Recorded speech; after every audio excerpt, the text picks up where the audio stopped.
माता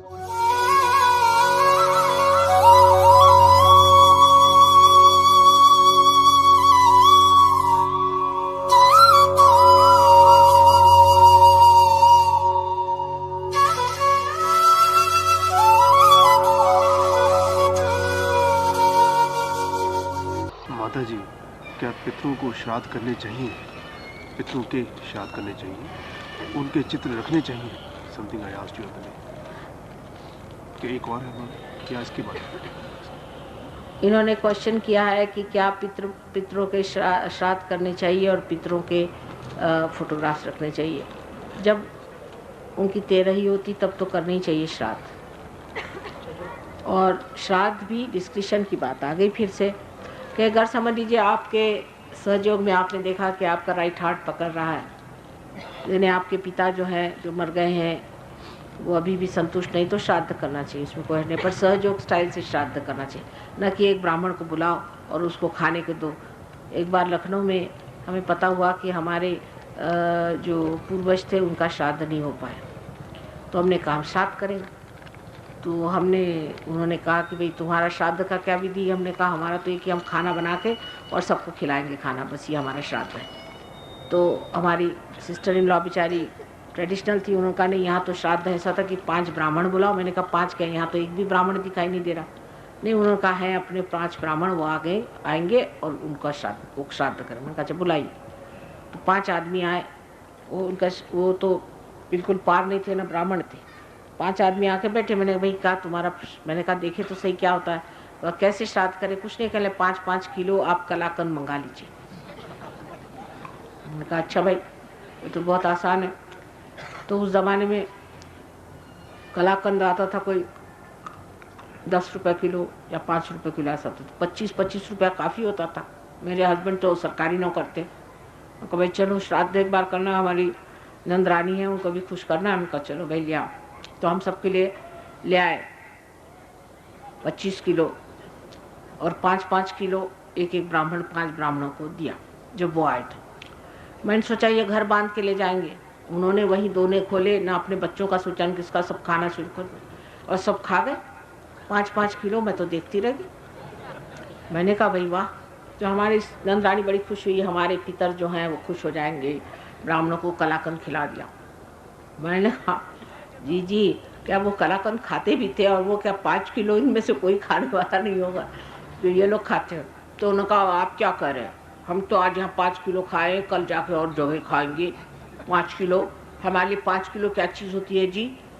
मैं तो मान गया आपको, आप असली ब्राह्मण हैं। अच्छा मुझे माफ़ करिए, हो गया आपका हिसाब किताब? कहले हाँ ठीक हो गया, हम तो 5 किलो से कभी कम खाते ही नहीं, आप क्या बात कर रहे हैं? मैंने कहा सॉरी आप जाइए, इस तरह के श्राद्ध नहीं करने चाहिए। श्राद्ध का भी एक तरीका होता है। दूसरा एक और किस्सा है, सहयोगी एक थे, वो ब्राह्मण है, तो सहयोग में आकर के असली ब्राह्मण हो गए महाराष्ट्र में। तो उनके जो महाराष्ट्र के ब्राह्मण हैं वो जब हो जाते हैं पार, तो वो कहते हैं अच्छा ये ब्राह्मणों को अब ठीक करना है। जैसे अगर कोई हमारे पास ईसाई आता है तो वो जब देखता है कि सहयोगी है तो सब ईसाइयों के पीछे लग जाता है कि तुमको ठीक करना है। कोई अगर सरदार जी आता है तो वो कहता है कि माता जी, हर समय उसको लगता है कि सरदार जी को ठीक करो, मैं सरदार जी ठीक हो गया बाकी के। और सही बात है, अगर आपको वाकई उनके लिए फीलिंग है तो आप चाहेंगे कि सब सरदार जी ठीक हो जाए। तो इसी प्रकार होता है। सो एक ब्राह्मण हमारे यहाँ थे, वो ब्राह्मण हो गए, तो अब वो ब्राह्मणों के पीछे पड़ गए। तो उनकी माँ ने कहा कि ये तुम्हारे बाप का श्राद्ध है तो तुम जाके एक ब्राह्मण को बुला लाओ। उनका मैं नहीं जाता किसी को बुलाने, ये कोई ब्राह्मण नहीं। उनका भाई अपने खानदानी ब्राह्मण है, खानदानी होते जैसे नाई होते हैं खानदानी, चूड़ी हारने होती है, ऐसे ब्राह्मण भी खानदानी।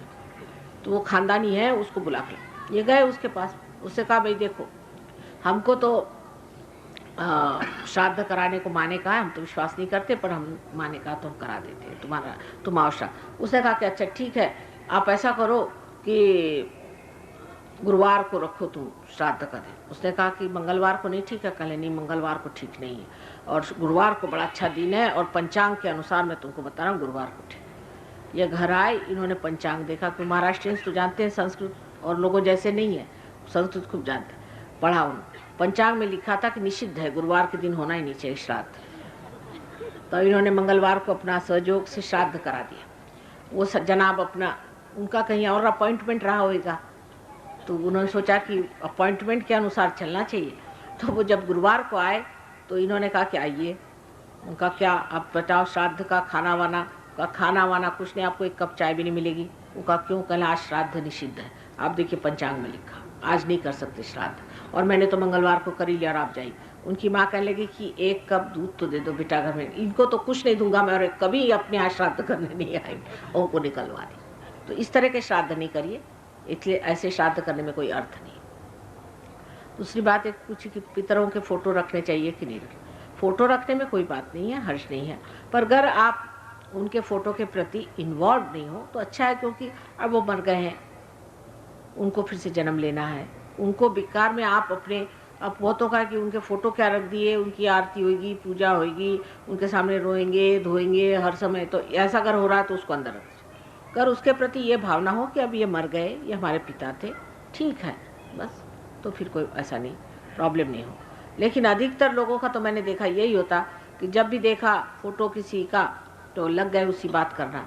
अगर इस तरह की बात हो रही है तो फोटो मत रखिए, क्योंकि फोटो से नुकसान हो रहा है। अगर नुकसान नहीं होता है तो फोटो रखना चाहिए। फिर डिस्कशन की बात आ गई।